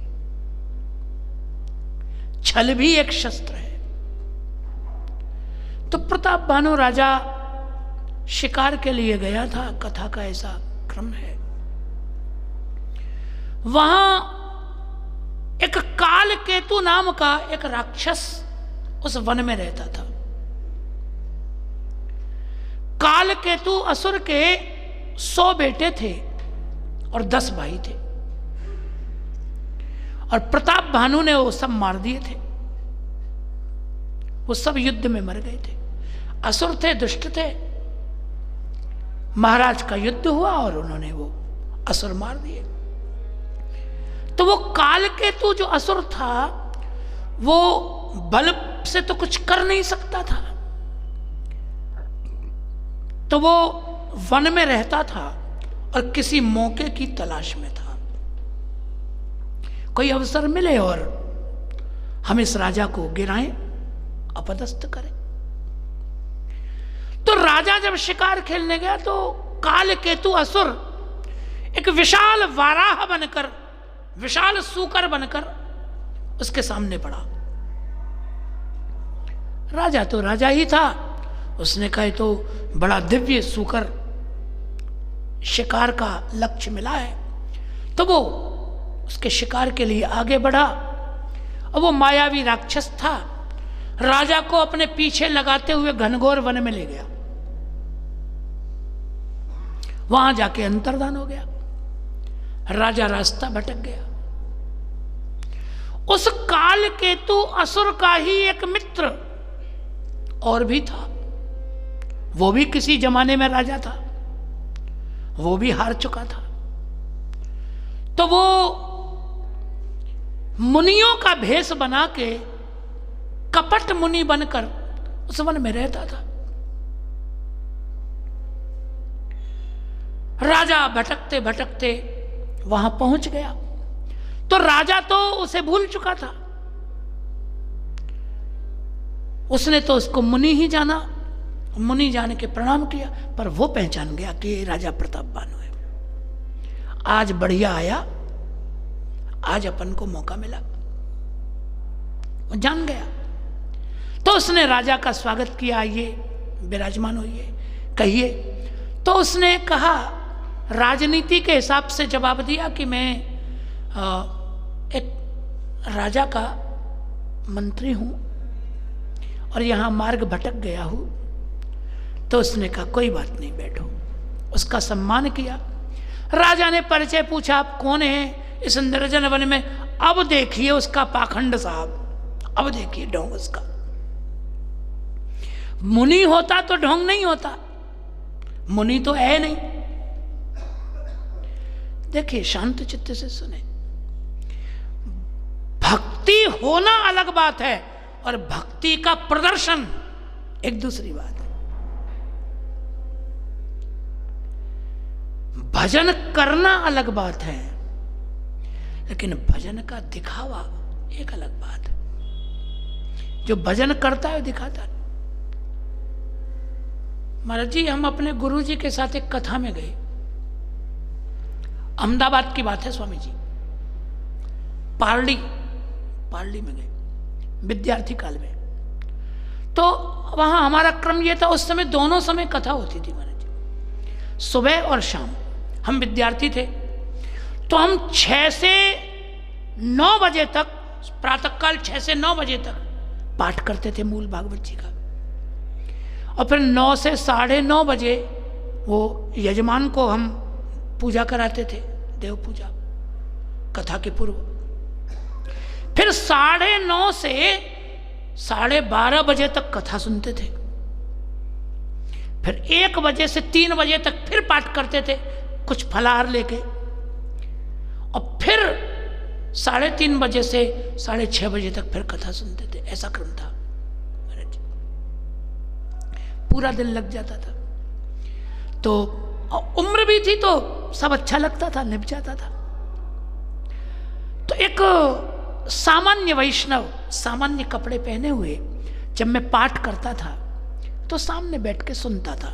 1 घंटे पहले आ जाता और वो 1 घंटे सुनता पाठ। क्रम जब 5 दिन हो गया तो 6वें दिन उसने हमसे कहा कि हम चाहते हैं पंडित जी आप हमारे घर चलें, हमारे घर पधारें, हम कुछ आपका सम्मान करेंगे। अब वो इतना हमको सामान्य लग रहा था कि उसे देखकर हमको दया आई। हमने सोचा कि बेचारा सरल सामान्य अकिंचन वैष्णव लग रहा है, अब हम इसके घर जाएंगे तो शिष्टाचार का भार इस पे पड़ेगा, तो ठीक नहीं है। तो हमने उसके सम्मान के लिए कहा, हमने कहा देखिए हम गुरुजी के साथ आए हैं तो गुरुजी की आज्ञा के बिना तो जाएंगे नहीं, पहली बात तो ये, और बस आपके दर्शन हो गए ठीक है। तो बोले नहीं, हम आपके गुरुजी से आज्ञा ले लेंगे। तो उन्होंने गुरुजी से कहा कि गुरुजी हम आपके इस विद्यार्थी का कुछ सम्मान करना चाहते हैं, इसको अपने घर ले जाना। गुरुजी ने कहा ले जाओ। तो कहा वो मना कर रहे हैं, आप कह दो। तो गुरुजी ने हमसे कहा जाओ, मना क्यों करते हो? तो हमने कहा गुरुजी हम तो इसलिए मना कर रहे हैं कि गरीब आदमी, अकिंचन वैष्णव। तो बोले किसने कहा अकिंचन? मूर्ख, कलर बना, रंग बनाने की 7 फैक्ट्रियां हैं इसकी, ये रंग बनाने की 7 फैक्ट्रियों का मालिक है। हम तो बड़े चक्कर में, उनका इससे बढ़िया कपड़े तो हम पहने हुए हैं।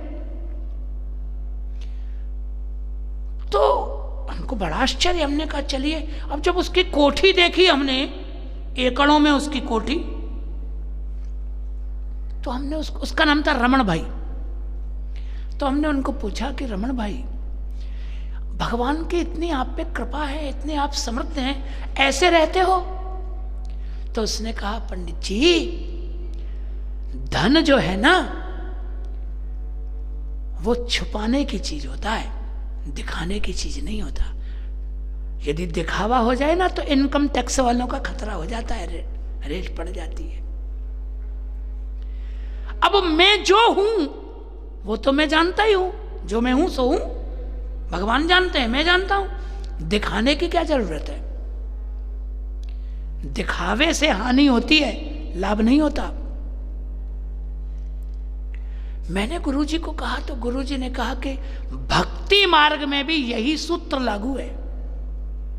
जिसके भीतर भक्ति होती है ना, वो सामान्य हो जाता है, वो दिखाता नहीं है। ये साधु संत सब महात्मा ऐसे ही रहते हैं, एकदम सादगी में। सदा रहाई अपन पो दुराए, अपने आप को छुपा कर रखते हैं। सदा रहे अपन पो दुराए, छुपा के। इनको देखोगे तो पता ही नहीं लगेगा कितने उच्च कोटि के भक्त हैं। और हम जैसे लोग जो केवल भजन का ढोंग डपाड़ा ही करते हैं, उनको देखो आप क्या बन ठन के बैठते हैं साहब। भजन नाम की कोई चीज नहीं, भक्ति है नहीं, भजन कुछ है नहीं, और दिखावा देखिए हम लोगों का। अरे यहाँ वृंदावन में तो एक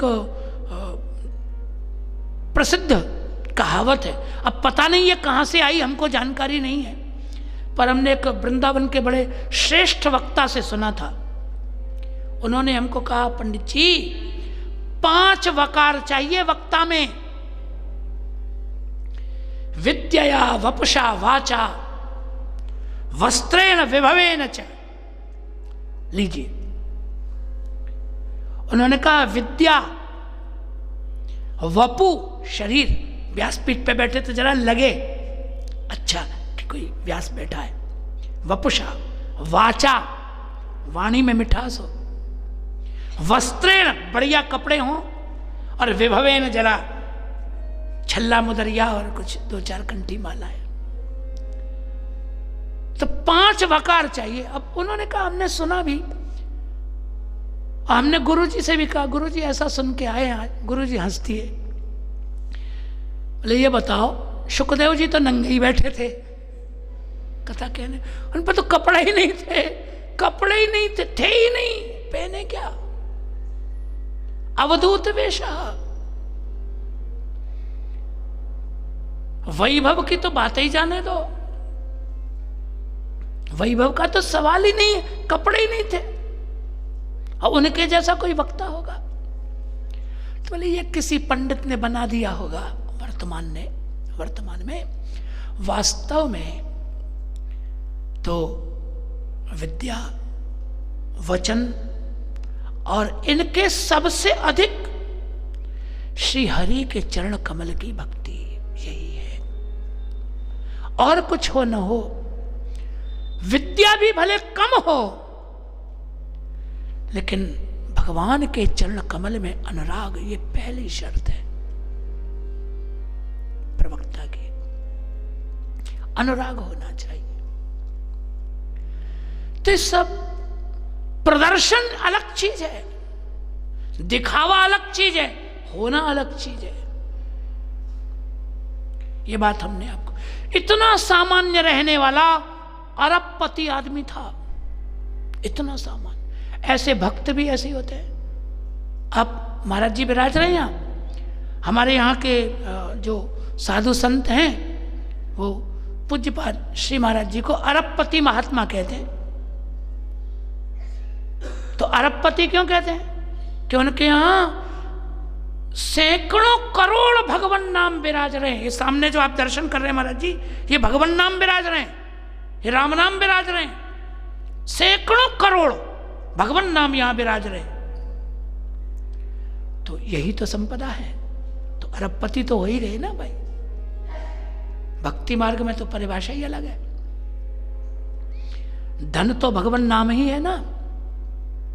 कबीरा सब जग निर्धना, धनवंता नहीं कोई, धनवंता सोई जानिए, जपे राम नाम धन होए। धन्य शब्द का अर्थ भी यही है स्वामी जी। धनम अस्ति इति धन्य। संसार में धन्य कौन है? जिसके पास धन है। तो संसार का धन अलग है और संसार के धन से जो धन्य होते हैं वो अलग है। लेकिन भक्ति मार्ग में सकल भुवन मध्य निर्धनास्ते धन्या निवसत हृदयेषाम श्री हरेर भक्ति रेखा हरिरप निज लोकम सर्वथा तो विहाय प्रविशति हृदय तेषाम भक्ति सूत्रोपनद्धा। भक्ति ही संपदा है। प्रेम वो रुपया है, प्रेम वो धन है जिससे लक्ष्मीपति को भी खरीदा जा सकता है। मायरी मैंने गोविंद लीनो मोल, मायरी मैंने गोविंद लीनो मोल, मायरी मैंने गोविंद लीनो मोल, मायरी मैंने गोविंद लीनो मोल। को कहे हल को कहे भारी, को कहे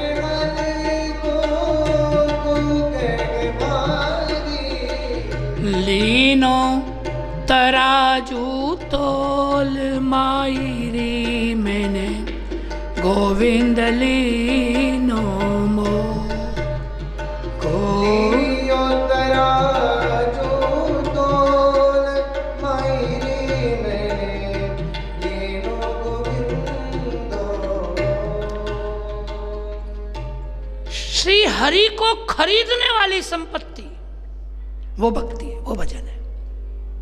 भगवान को कोई खरीद सकता है नहीं। और यहां बसंत के दिन चल रहे हैं। हमारे यहाँ तो वसंत पंचमी से होली शुरू हो जाती है ब्रज में।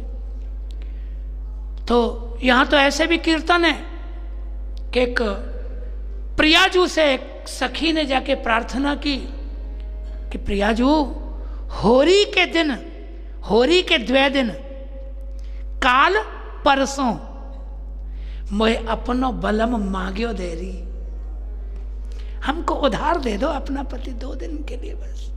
होरी के 2 दिन काल परसों मोहे अपनो बलम मांग्यो दे रही।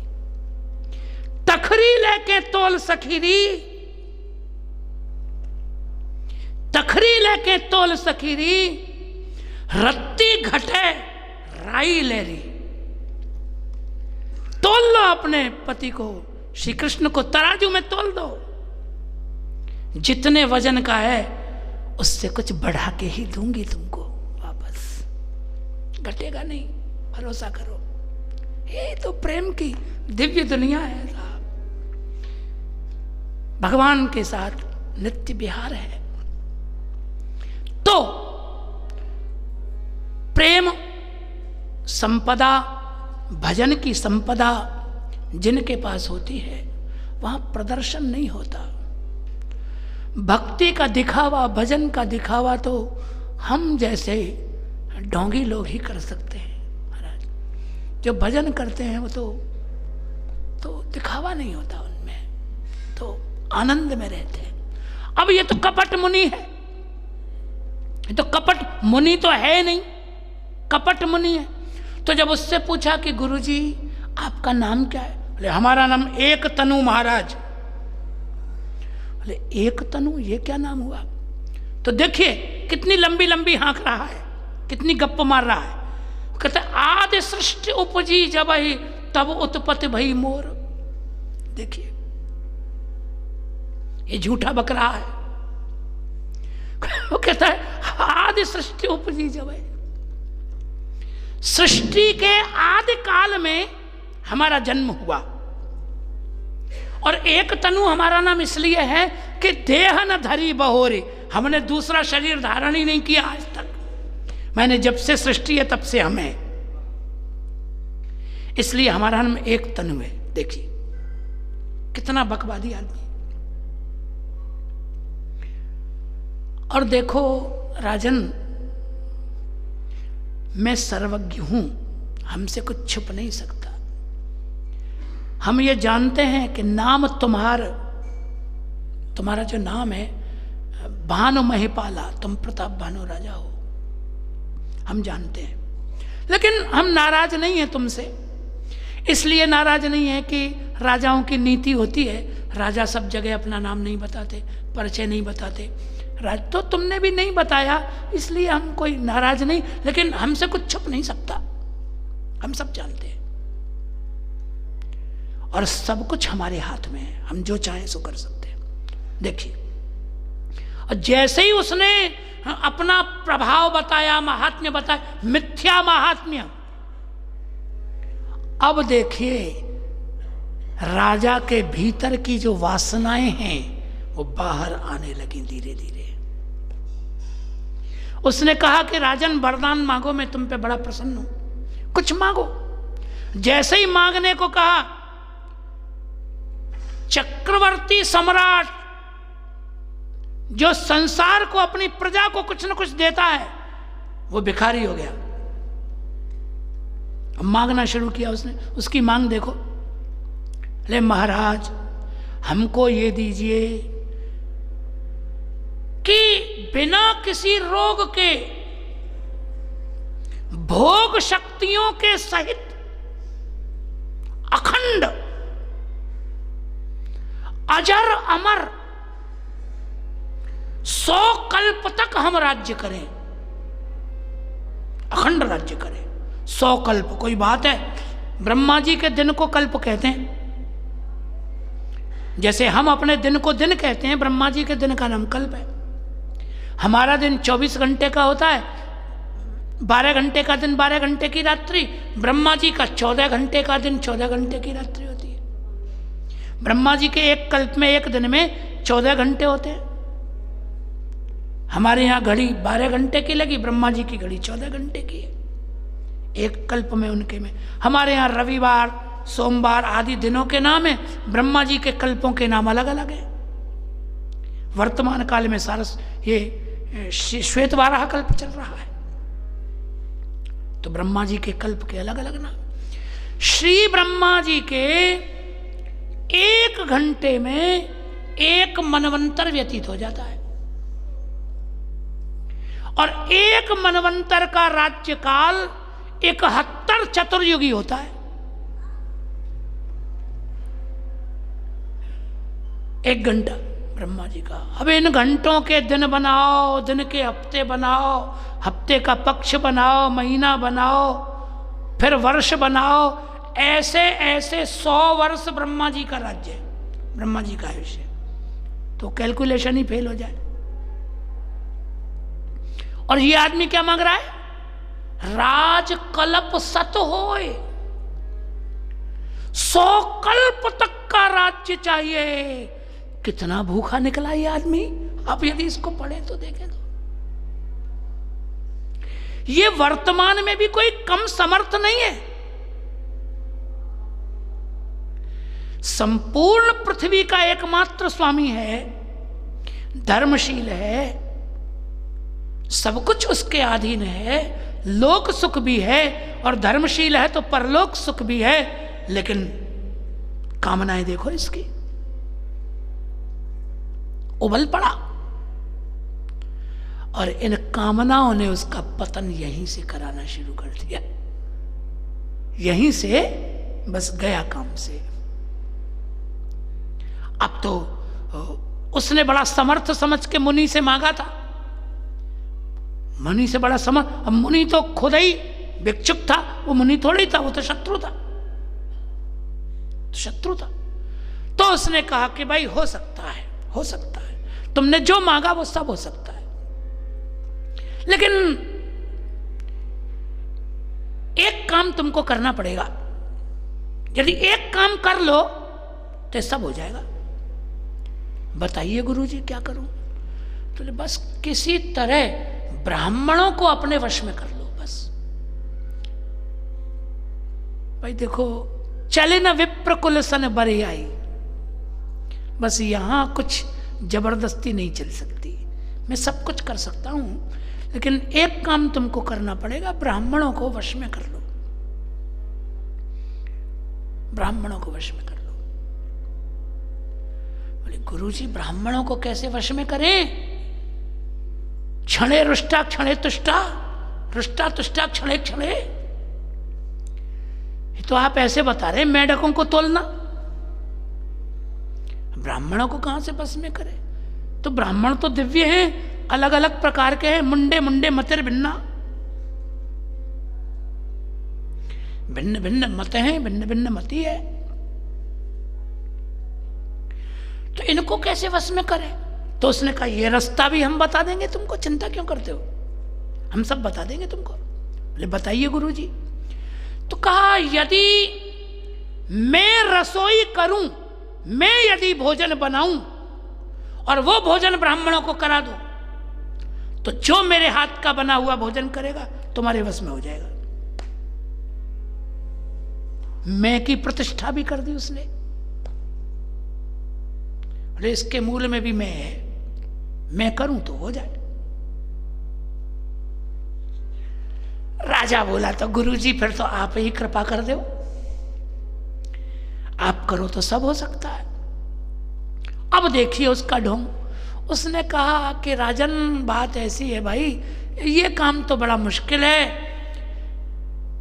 काहू जबते भयऊ काऊ के ग्रह गाम न गयऊ, कह मुनि सुन नृप जबते भयऊ काऊ के ग्रह गाम न गयऊ। सुनो हे राजन, जब से मैंने इस पृथ्वी पर जन्म लिया है, हम किसी गांव में नहीं गए। किसी का घर जाना तो बहुत बड़ी बात है, तो हम क्यों जाएं किसी के गांव घर? तो हम तो नहीं जाते भाई कहीं, हमारा तो नियम है। अब नियम करके बताया, हम तो कभी गए नहीं। अब उसकी चाटुकारिता शुरू हो गई। देखो उसने कहा गुरुजी मैं तो आपका अनन्य भक्त हूं और प्रबल प्रेम के पाले पड़कर प्रभु को नियम बदलते देखा। महाराज भक्त के लिए तो भगवान भी करुणा करके नियम बदल देते हैं। तो हम आपकी शरण हैं, बस शरणागत की रक्षा करो और आप ये हमारे ऊपर कृपा कर दो। तो वो चाहता तो था ही, आकर्षण चाहता था। एक हमारे मित्र थे, वो भूखे बैठे थे, छात्रावास में साथ रहते थे महाराज जी। तो भूखे में हमसे कह रहे थे कि भाई आज तो भोजन की व्यवस्था नहीं है कुछ, तो आज तो हमको व्रत ही करना पड़ेगा। तो हमने कहा ऐसा करो आप हमारे घर चलो, हमारे घर चल के प्रसाद ले लो। तो उसने कहा नहीं तुम्हारा घर बड़ी दूर है भैया विद्यालय से, और अब भूखे पेट इतनी दूर चलने की हमारी हिम्मत नहीं। इतने में विद्यालय के पड़ोस में ही रहने वाला एक बनिया भोजन का निमंत्रण लेके आ गया मित्र को उनके पास। अरे पंडित जी, हमने जिन पंडित जी को निमंत्रण दिया वो किसी कार्य में फंस गए, आए नहीं, आप हमारे यहाँ भोजन करने चलो। बोले हम ऐसे नहीं जाते। बोलो भूखा मित्र हमारा, वो बोला हम ऐसे नहीं जाते, तुमको पहले निमंत्रण देना चाहिए, हम क्या कोई फालतू बैठे, ऐसे नहीं जाते। देखिए पंडित जी आप तो ब्राह्मण हैं, विद्वान हैं, और देखिए हमारे श्रद्धा को, हमारे आदर को आप कृपा करके हम आपका एहसान मानेंगे। आज हमारे पिताजी का श्राद्ध है, बड़ा उपकार मानेंगे, चलिए। अरे हम इस तरह जाते नहीं हैं, पर अब तुम इतनी ही विनती कर रहे हो तो चलो हम स्वीकार कर लेते हैं। तो जब वो भोजन करके, तो हमने उनसे पूछा कि भले आदमी, हमसे तो तुम कह रहे थे बड़े भूखे हैं, सुबह से खाया नहीं, और जब वो बनिया बेचारा सेठ नौता देने आया तो तुमने मना कर दिया। तो बोले तुम समझते नहीं हो, समझते नहीं। यदि कोई निमंत्रण देने आए और हम उससे कह दें कि हम तो भूखे ही बैठे हैं, तुम्हारा ही इंतजार कर रहे थे, तो उसकी श्रद्धा खत्म हो जाएगी। वो ये सोचेगा कि इस भूखे को उठा लाए। तो जजमान की श्रद्धा बनाने के लिए कभी कभी थोड़ी दुर्लभता दिखानी पड़ती है। देखो 100 रुपये दक्षिणा मिले हैं, एहसान करके गए हैं उसके यहाँ, भाई उसको तो जरूरत है ही, हम भूखे हैं ये तो उसको पता नहीं है, पर उसकी जरूरत हमें पता है, तो उपकार करके जाना चाहिए, स्वरूप बना रहेगा, सम्मान बना रहेगा। हमने कहा बहुत अच्छा है, हमको ये कपट मुनि ऐसा ही लगा। तो उसने कहा देखो भाई हम तो किसी के घर गांव जाते नहीं, उसकी और आकर्षण उसका बड़ा। और उसने कहा गुरुजी कृपा करो, तो उसने कहा ठीक है हम आ जाएंगे तुम्हारे यहाँ, लेकिन एक बात सुनो, किसी को बताना नहीं। छठे कान यह परत कहानी, षट कर्णे भिद्यते मंत्र। छठवें कान में यह बात नहीं जानी चाहिए, यदि चली गई तो नाश तुम्हारा, सत्यानाश ही हो जाएगा तुम्हारा, इसलिए कहना मत।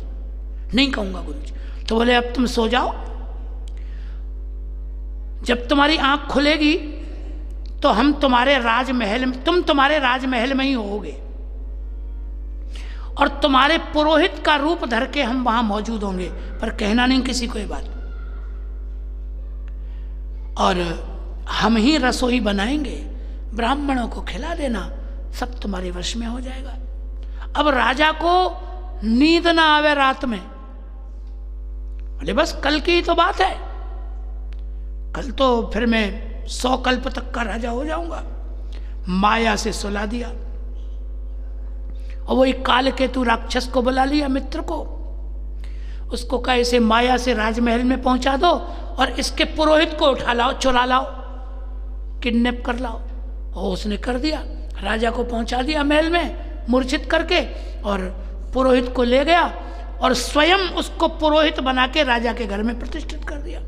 अब उसने सुबह रसोई बनाई और उसमें मांस आदि ब्राह्मणों का मांस मिला दिया।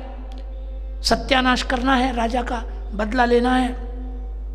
और भोजन के लिए ब्राह्मण बुलाए गए तो वहाँ आकाशवाणी हो गई कि विप्रवृंद उठ उठ ग्रह जाऊ, है बड़ी हान अन्न जनिक। मत खाओ तो आपका धर्म चला जाएगा, इसमें ब्राह्मणों का ही मांस है। अब तो ब्राह्मण क्रोधित हो गए, शाप दे दिया उनको। बोले जाओ, हमको राक्षस समझते हो क्या? मांसाहार कराते हो, राक्षस समझते हो? तुम राक्षस ही हो जाओ दोनों भाई, और तुम्हारे कुल का सत्यानाश हो जाएगा। तुम्हारे कुल में कोई जल देने वाला नहीं बचेगा। शाप दे दिया।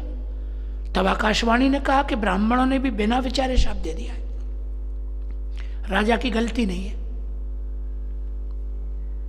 राजा का अपराध नहीं है, बिना विचारे दे दिया। तो उस कल्प में, इस कल्प में ये रावण कुंभकर्ण हुए, और धर्मरुचि जो इनका मंत्री था वो विभीषण जी हुए। इसके बाद रावण कुंभकर्ण के वैभव का वर्णन है, उनके बल का वर्णन है, कैसा उनका वैभव है, रावण का कैसा उसका प्रताप है। तो रावण के प्रताप की कुछ चर्चा हम करेंगे, क्योंकि रावण भी